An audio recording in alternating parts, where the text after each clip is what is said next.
আসসালামু আলাইকুম ওয়া রাহমাতুল্লাহি ওয়া বারাকাতুহু।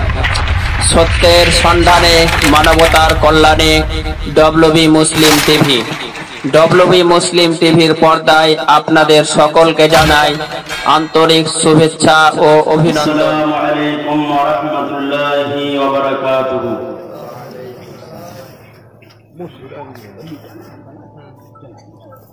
ইন্নাল হামদুলিল্লাহ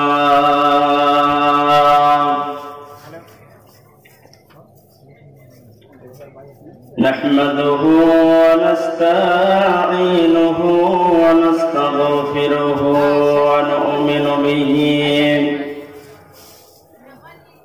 ونؤمن به ونتوكل عليه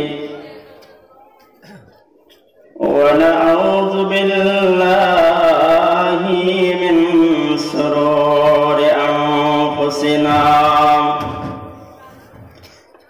ومن سيئات أعمالنا من يهده الله فلا مضل له ومن يضلل فلا هادي له وأشهد أن لا إله إلا الله وحده لا شريك له وأشهد أن محمدا عبده ورسوله أما بعد أعوذ بالله من الشيطان الرجيم بسم الله الرحمن الرحيم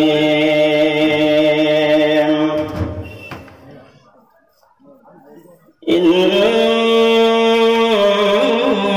الذين آمنوا وعملوا الصالحات لهم جنة تجري من تحتها الأنهار وقال الله تبارك وتعالى في موضع آخر بسم الله الرحمن الرحيم يا بني اركب معنا ولا تكن مع الكافرين.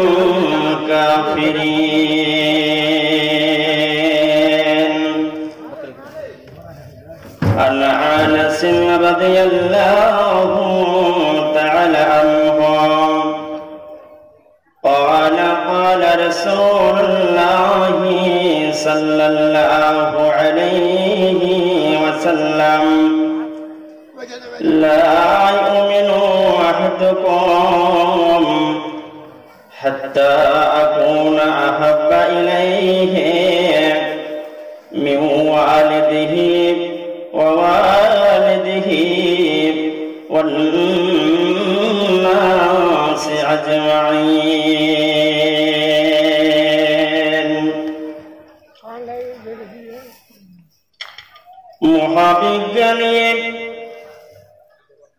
মহাবিজ্ঞানী আল্লাহ তুমি সৃষ্টি করেছ রে,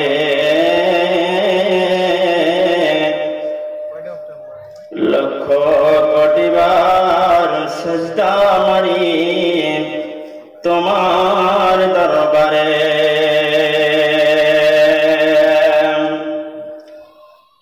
মহাবিজ্ঞানী আল্লাহ তুমি সৃষ্টি করেছ মোরে, লক্ষ কোটি বার সজদা করে তোমায় বারে বারে। আত্মার মতো শক্তি তুমি রেখেছ গোপন করে, আত্মার মতো শক্তি তুমি রেখেছ গোপন করে, সদা চেষ্টা করেও তাকে মোরা পারি না রাখতে ধরে।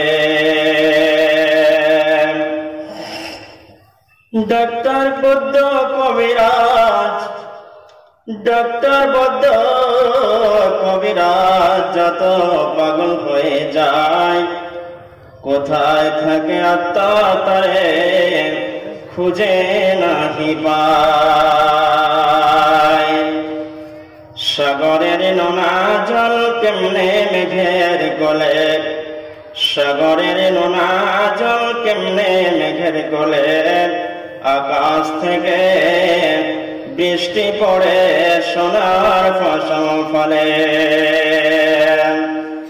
যে মাটিতে ফসল ফলে অম্ল তিক্ত ঝাল, সে মাটির উপাদান সাদা বেগুনি লাল। মিল নাই রে চেহারায়, নাই রে গলার স্বরে, অদ্ভুত তোমার কারিগরি মোরা দেখছি জীবন ভরে। অদ্ভুত তোমার কারিগরি মোরা দেখছি জীবন ভরে।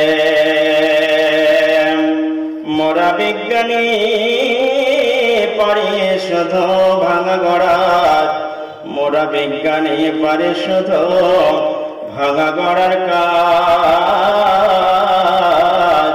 তোমার সৃষ্টি দেখে মোরা পাই গো বড়ই লাজ। মায়ের পেটে জন্মে শিশু জলের পেটে মাছ, মায়ের পেটে জন্মে শিশু জলের পেটে মাছ। ভূমির পেটে কত সম্পদ লাখো রকম গাছ, ভূমির পেটে কত সম্পদ লাখো রকম গাছ। মহাবিজ্ঞানী মহাবিজ্ঞানী আল্লাহ তুমি সৃষ্টি করেছ মোরে, লক্ষ কোটি বার সাজদা করি তোমার বারে বারে। লক্ষ কোটি বার সাজদা মারি তোমার দরবারে।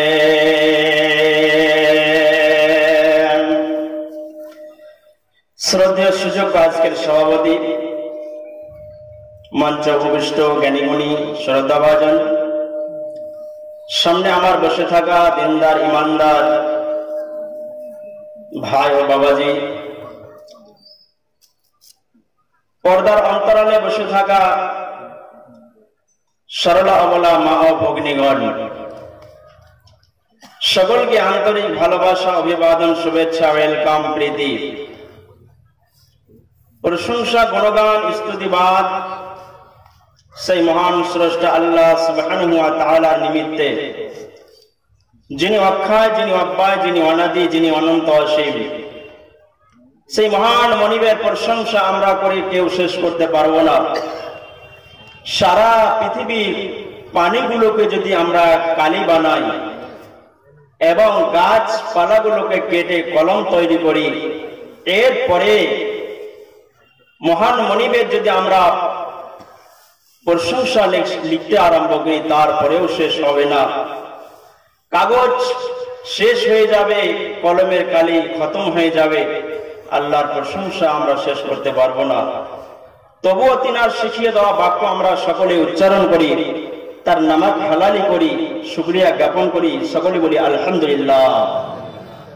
দরুদ ও সালাম নাজিল হোক আখেরি পয়গম্বর, মানব কুলের শ্রেষ্ঠ মহামানব, বিপ্লবী জননেতা, হেদায়েতের কান্ডারি, মা'আমনার দুলাল, তাজদারি মাদানী মুহাম্মদ মুস্তাফা সাল্লাল্লাহু আলাইহি ওয়াসাল্লামের উপর অসংখ্য দরুদ ও সালাম বর্ষিত হোক। আল্লাহুম্মা সাল্লি আলাইহি আল্লাহুম্মা বারিক আলাইহি। বর্তমান সময়ে মুসলিমদের এক করুণ অবস্থা। একটা মানুষ রাস্তায় ঠিক মতো চলতে পারে না, জানতে হবে লোকটার কোনো ব্যাধি আছে, অসুখ আছে। লোকটা মিঠা জাতীয় খাবার খেতে পারে না, জানতে হবে তার সুগার আছে। লোকটা মাংস জাতীয় খাবার, শক্ত জাতীয় খাবার চিবাতে পারে না, জানতে হবে তার দাঁত নাই। আজ বর্তমান সময়ে মুসলিমরা যে নির্যাতিত, অপমানিত, লাঞ্ছিত, ঘৃণিত, তার রোগ কি আপনারা খুঁজে পেয়েছেন? সেটাকে নিয়ে কি আপনারা নিজের স্ক্রিনে, নিজের মেমোরিতে, নিজের আত্মাকে, নিজের বিবেককে জিজ্ঞেস করেছেন? যারা বাঘের বাচ্চা, যে মুসলিমরা এই ভারতবর্ষকে মোটামুটি 1100 বছর ধরে শাসন করেছে, যেই দেশে রাজত্ব করেছে, আজ তারা গোলাম। आज वर्तमान समय जब खून की जरूरत पड़ी, सबसे पहले हमारी गर्दन काटी। फिर भी हमसे कहते हैं ये हाले चमन, ये चमन हमारा है तुम्हारा नहीं। इंडिया गेटे যখন আপনি দেখবেন ভারতের স্বাধীনতা সংগ্রামে কতজন মানুষ এই মাতৃভূমিকে বাঁচানোর জন্য, এই ভূমিকে বাঁচানোর জন্য আমরা যে দেশপ্রেমিক, আমরা যে এই ভারতবর্ষের নাগরিক, সেই ইন্ডিয়ার গেটে লেখা আছে যে আমার বাপ, আমার দাদা, আমার চাচা, আমার বাপ দাদারা এই ভারতবর্ষের মাটিকে ইংরেজদের হাত থেকে, গোলামি থেকে বাঁচানোর জন্য মোটামুটি 96,000 মানুষ এই দেশকে স্বাধীন করার জন্য নিজের জীবনকে বলিদান দিয়েছে। এখন বর্তমান সময় যদি আরএসএস কে জিজ্ঞেস করেন, একটাও পাবেন না, 0 শূন্য। কিন্তু আজ আমাকে বলে ये आहले चमन हमारा है तुम्हारा नहीं, এই দেশটা আমাদের, তোমাদের নয়। তোমরা বাংলাদেশি বাংলাদেশ চলে যাও, পাকিস্তানি পাকিস্তানে চলে যাও। যেখানে সেখানে বাংলাদেশি বলে আমাদেরকে আখ্যায়িত করা হয়। আজ বিশ্বনবী জনাবে মুহাম্মদ রাসূলুল্লাহ সাল্লাল্লাহু আলাইহি সাল্লাম জঙ্গে বাদারে 304 জন সাহাবা নিয়ে যুদ্ধের ময়দানে হাজির হয়েছিলেন। বিপক্ষ পার্টি 1000 চাইতেও বেশি ছিল। বিশ্বনবী দেখলেন যে আমার সাহাবীদের সংখ্যা খুব অল্প, এদের সঙ্গে আমরা লড়াই করতে যাব, না জানি আমাদের চাটনি বাটা করে নেবে। রাসূল আকরাম সাল্লাল্লাহু আলাইহি সাল্লাম বাবুর গাছের উপরে একটা চাদর টাঙিয়ে দিয়ে, আল্লাহ রাব্বুল আলামিন, তিনি আল্লাহ রাব্বুল আলামিনের নবী, তিনি দোয়া করলেন। কি বলে? আল্লাহুম্মা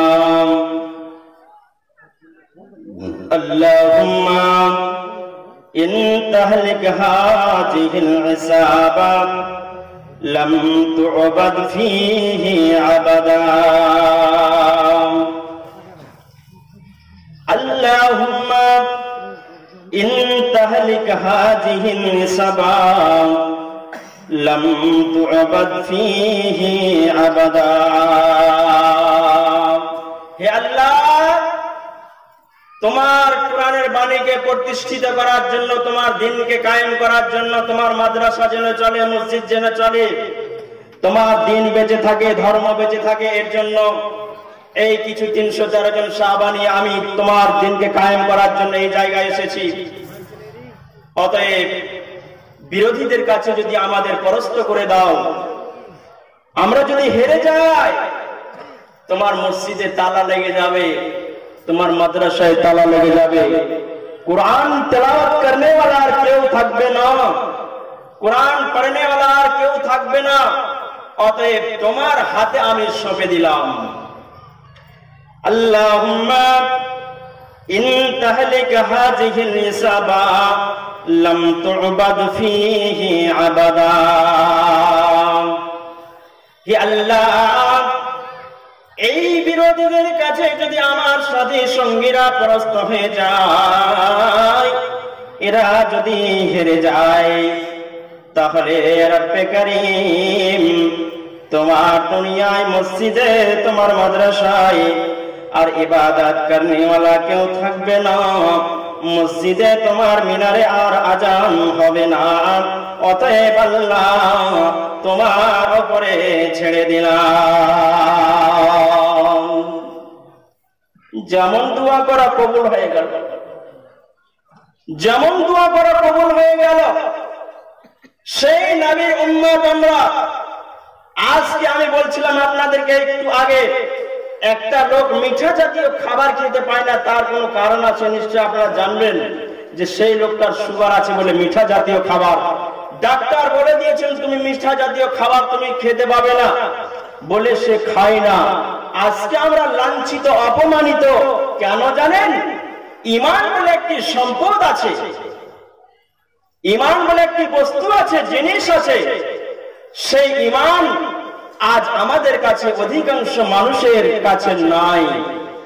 যদি আমি বলি যে 90% মানুষের কাছে নাই, তাহলে বললে মনে হয় ভুল হবে না। আমরা জন্মগতভাবে আমরা মুসলিম, আমরা বলি যে একজন আল্লাহ আছেন, রব আছেন, স্রষ্টা আছেন, মালিক আছেন, কিন্তু আমরা বাস্তবে যে সেটা রূপ দিতে হবে সেই কাজটা আমরা করি না। ঈমান আছে, আল্লাহ আছেন, কিন্তু প্রকৃত ঈমান যদি এটা ময়না তদন্ত করা যায়, খুঁজে যায়, তাহলে খুঁজে পাওয়া যাবে না, খুঁজে পাওয়া যাবে না। ঈমান এমন একটি সম্পদ, ঈমান এমন একটি মূল্যবান ধন। টাকা যেমন সবার কাছে থাকে না, ঈমান কিন্তু এমন একটি ধন, এমন একটি সম্পদ, মাস্টারের কাছেও থাকতে পারে, গরিবের কাছেও থাকতে পারে, চাষির কাছেও থাকতে পারে, প্রফেসরের কাছেও, আপনার জজ, উকিল, পাইলট, প্রতিটা মানুষের কাছেই থাকতে পারে। যারা ইচ্ছা করবে না আমার জীবনটাকে কোরআন এবং হাদিসকে ফলো করে চলবো এবং আল্লাহ অবাধ্যতা করব না, সে লোকটা চাষি হতে পারে, গরিব হতে পারে, মাস্টার হতে পারে, প্রফেসর হতে পারে, তার কাছে ঈমান থাকবে। ঈমান তিনটি জিনিসকে নিয়ে, তিনটি জিনিসের নাম হচ্ছে ঈমান। আজ ঈমান নামে বস্তুটা আমাদের কাছে নাই, যার কারণে আমরা আল্লাহকে বলি আল্লাহ। আজ আমরা লাঞ্ছিত, অপমানিত, আমরা মুসলিম, কেন আমাদের উপরে এই অত্যাচার হবে, জুলুম হবে? আমরা বলছি, কাজ হচ্ছে না। ছোট্ট করে উদাহরণ একটা শোনেন। আপনারা রেডিও দেখেছেন? রেডিও, কথা বলেন, রেডিও দেখেছেন আপনারা? রেডিওর পিছন দিকে ব্যাটারি থাকে, ব্যাটারি না থাকলে রেডিও চলবে? বলেন আপনারা, রেডিও চলবে? কথা বলেন না, রেডিও চলবে? চলবে না। আচ্ছা, রেডিওতে ব্যাটারি আপনি লাগালেন, ব্যাটারি মোটামুটি 3 মাস 4 মাস চললো, এরপরে ব্যাটারি মেয়াদ শেষ হয়ে গেছে, এরপরে নতুন ভাবে যদি আপনি ব্যাটারি সেটিং করেন, তাহলে কত সময় চলবে না। কেন জানেন? ওই যে আপনার রেডিওর পিছনে যে ব্যাটারি লাগার জায়গায় একটা আপনার থাকে, স্প্রিং থাকে, তাই না? স্প্রিং থাকে, ওটাকে আপনি চাপ দেবেন, তাহলে ব্যাটারিটা লাগবে। ওই আপনার স্প্রিং এ যদি জং বসে যায়, কার্বন বসে যায়, তাহলে কিন্তু আপনার রেডিও চলবে না। কেমন হবে রেডিওটা? কেমন বাজবে? আপনার সেন্টার থেকে যে কথাগুলো ভেসে আসবে, সেই কথাগুলো আপনি পরিষ্কার বুঝতে পারবেন না। ঘ্যাও ঘাও, পুপা, ভ্যা ভা, আর কিছু শব্দ করবে। আল্লাহ বলছেন, মানুষ, তোমার হৃদয় নামে স্ক্রিনে কার্বন বসে গেছে, ইমানের বডিতে তোমাদের কার্বন বসে গেছে বলে তোমরা আমাকে ডাকছো, তোমাদের শব্দটা আরশে মুআল্লাক পর্যন্ত পৌঁছাচ্ছে না, তোমাদের কথাটা আমার কাছ পর্যন্ত পৌঁছাচ্ছে না, কারণ তোমার ইমানের বডির উপরে স্ক্রিনে আপনার কিনা দাগ বসে গেছে, ধাপ্পা বসে গেছে, কালি বসে গেছে, ময়লা বসে গেছে। আমি বলছিলাম তিনটি জিনিসের নাম হচ্ছে ঈমান। তাহলে আপনি বুঝবেন যে হ্যাঁ, আমার মধ্যে ঈমান আছে। সর্বপ্রথম হচ্ছে আপনাকে মুখে উচ্চারণ করতে হবে যে লা ইলাহা ইল্লাল্লাহ মুহাম্মদুর রাসূলুল্লাহ, তারপরে আপনাকে অন্তরে বিশ্বাস করতে হবে একজন রব, স্রষ্টা, মালিক, ঈশ্বর, গড আছেন। তৃতীয় নম্বর হচ্ছে যে আমি যে ঈমান আনলাম, নামাজ একটা ইবাদত, হজ একটা ইবাদত, যাকাত একটা ইবাদত, মানুষের সেবা করা একটা ইবাদত, এতিম দুঃখীর সেবা করা একটা ইবাদত, এগুলোকে বাস্তবে রূপ দেওয়ার নাম হচ্ছে ঈমান। আর যেইগুলো যারা এই তিনটা জিনিসকে বাস্তবে রূপ দিতে পারবে না, সেই লোকটা ঈমানদার হতে পারে না। আরেকটা ছোট্ট করে উদাহরণ শুনেন। এই যে আমার হাতে আপনারা মোবাইল দেখছেন, আমার হাতে আপনারা মোবাইল দেখছেন, আচ্ছা আপনারা বলুন তো, এই মোবাইলের স্ক্রিন যদি না জ্বলে, উদাহরণটা ভালো করে শুনেন, এই মোবাইলের যদি স্ক্রিন না জ্বলে, তাহলে কি আপনারা বুঝতে পারবেন যে কত পার্সেন্ট চার্জ আছে? বুঝতে পারবেন? যখন স্ক্রিনটা আপনি মানে লাল সুইচটা আপনি দাববেন, স্ক্রিনটা জ্বলে উঠবে। আর আপনি তারপরে আপনি বুঝতে পারবেন 1 পয়েন্ট আছে না 2 পয়েন্ট না 3 পয়েন্ট না 4 পয়েন্ট আছে, ঠিক না? ঠিক না? তারপরে বোঝা যাবে যে এর মধ্যে কতটা ব্যাটারি আছে। আমরা এতগুলো মানুষ বসে আছি, আমরা তো সবাই দাবি করছি আমরা মুমিন, আমরা মুসলমান, আমরা সবাই দাবি করছি, কিন্তু আমার মধ্যে কতটা ইমানের ব্যাটারি আছে আর আপনার মধ্যে ইমানের ব্যাটারির চার্জ কতটা আছে, এটা আমি কি করে বুঝবো? আপনিও যেহেতু আব্দুল জলিলের ঘরে জন্ম নিয়েছেন, আপনার বাবার নাম আব্দুর রহমান, আমার বাবার নাম সিরাজুল ইসলাম, আপনার বাবার নাম জহিদুর রহমান, জন্মগতভাবে মুসলিম, কিন্তু আমার আপনার ইমান কতটা আছে এটা আমি কি করে বুঝবো? আল্লাহ বলছেন একটা আমি থার্মোমিটার দিলাম, পৃথিবীতে যাচাই করার জন্য তোমাদের ইমানটাকে, তোমাদের ইমানের ভোল্টেজ কতটা আছে, পাওয়ার কতটা আছে, এটাকে যাচাই করার জন্য একটা আমি থার্মোমিটার দিলাম। যেমন আপনি দোকানে আপনার মাল যখন আপনি বিক্রি করেন, আপনি আলু নিচ্ছেন, তো আলুটাকে মনে করুন আপনি কার উপরে তারাজুর উপরে আপনি চাপালেন, তা যতক্ষণ না আপনি চাপিয়েছেন আপনি বুঝতে পারছেন না যে এর ওজনটা 800 হবে না 700 হবে। যখন আপনি কম্পিউটারের উপরে চাপিয়ে দিলেন, তখন বলে দিল এই আলুটির ওজন হচ্ছে 1 কিলো। আল্লাহ বলছেন শোনো, পৃথিবীতে যত মানুষ আছে এরা জন্মগত মুসলমান, এরা মুমিন মুসলমানের দাবি করছে, কিন্তু কার মধ্যে কতটা ইমানের ভোল্টেজ আছে এটা মাপার জন্য আমি একটা কম্পিউটার দিলাম, একটা থার্মোমিটার দিলাম। ওখানটা যখন জ্বলে উঠবে তখন তোমার ইমানের ব্যাটারির চার্জ কতটা আছে, পাওয়ারটা আছে মাপা যাবে। সে থার্মোমিটারটার নাম জানেন? সে থার্মোমিটারটা কি জানেন? আল্লাহু আকবার,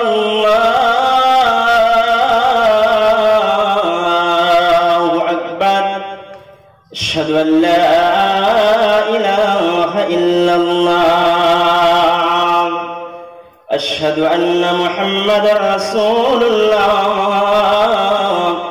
এই করে চলতে চলতে চলতে চলতে চলতে লা ইলাহা ইল্লাল্লাহ, যার মধ্যে ঈমান নামে ব্যাটারি থাকবে বন্ধুরে, আজান যখন হয়ে যাবে ওর ব্যাটারির চার্জটা জ্বলে উঠবে, স্ক্রিনে ভেসে উঠবে।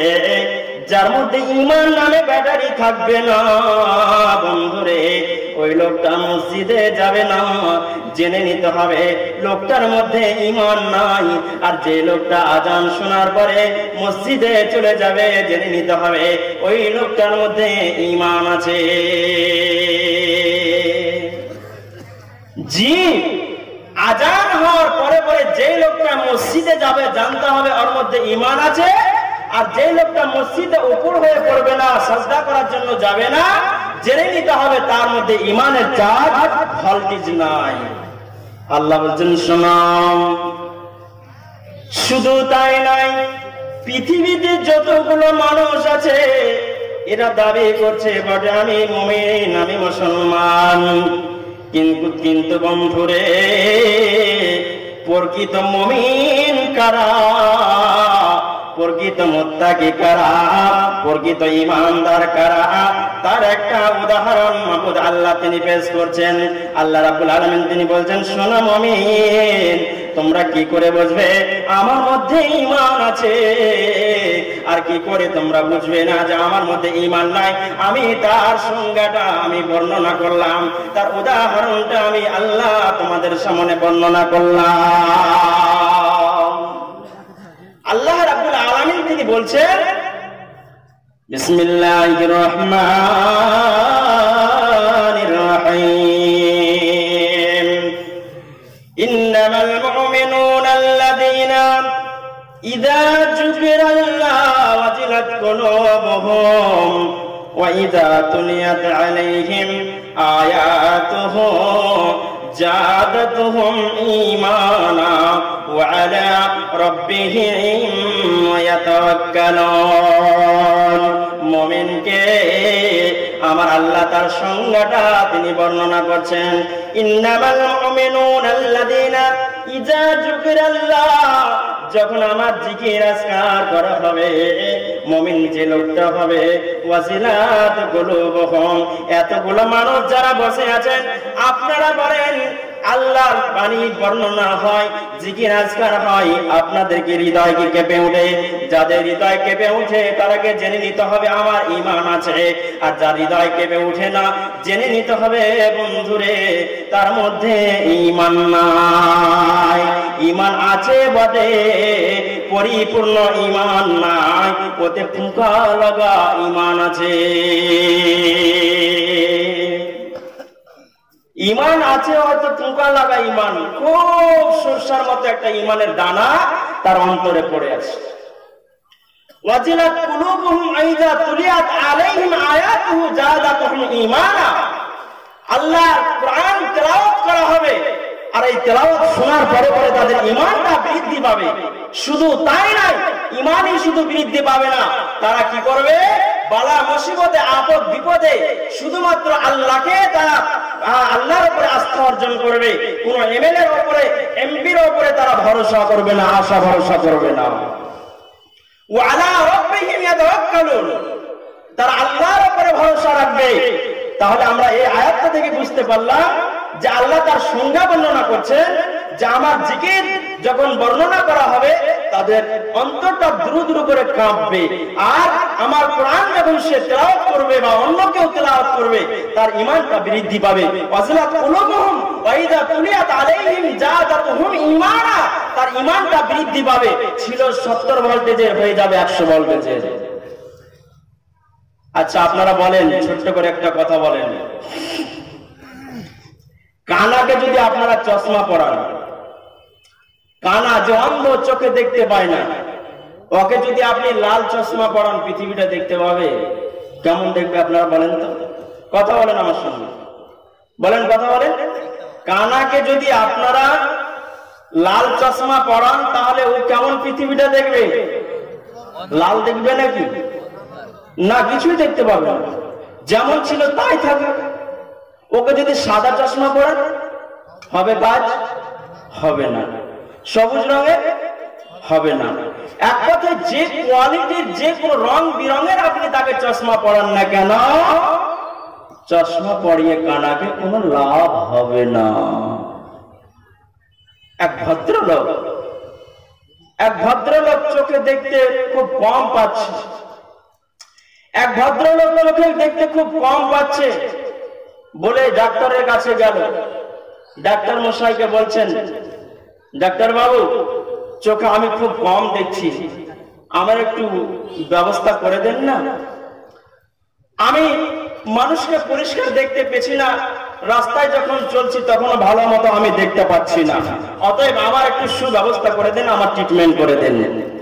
ডাক্তার বাবু বললেন কি, সাথে সাথে সঙ্গে সঙ্গে প্রেসক্রিপশনে ওষুধ লিখে দিলেন, প্রেসক্রিপশনে ওষুধ লিখে দিলেন, আর দুটো রক্ত টেস্ট করতে দিলেন। না, এখনো ওষুধ লেখেনি, ভুল বললাম, এখনো ওষুধ লেখেনি, সঙ্গে সঙ্গে দুটো রক্ত রিপোর্ট করতে দিলেন। রক্ত রিপোর্ট করতে দেওয়ার পরে বললেন, এই রক্তটা আপনি রিপোর্ট করে আসুন, তারপরে আমার কাছে আসবেন। রক্ত রিপোর্ট করে এসে তার রক্ত গ্রুপটা যাচাই করার পরে দেখলো যে